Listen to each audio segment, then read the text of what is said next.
Hi, and welcome back to Skrach. Today, as part of our Instant Ace Plus Blender review series, we're going to make rice milk.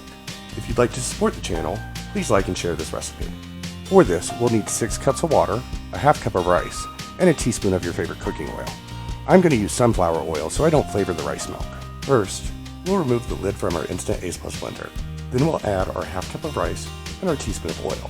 Finally, we'll fill the blender to the 48 ounce or 6 cup mark with water, being careful not to overfill the Instant Ace Plus blender. If you'd like to add any additional flavorings, such as sugar or vanilla, now would be the time to do so. We'll then close the lid, and since we're using white rice, we'll use the first rice milk setting. If you're using brown rice, use the second. Once everything's prepared, we'll hit start. This will begin the rice milk program. For the first rice milk setting, the Instant Ace Plus blender will run for 7 minutes and 52 seconds. After coming up to temperature, a series of 10 beeps will go off to notify you when the program is finished. Once the program has finished, we'll remove the lid and allow the rice milk to cool for 20 minutes before attempting to transfer to a pitcher. After our rice milk has cooled, we'll strain it through the straining bag that comes with the Instant Ace Plus blender.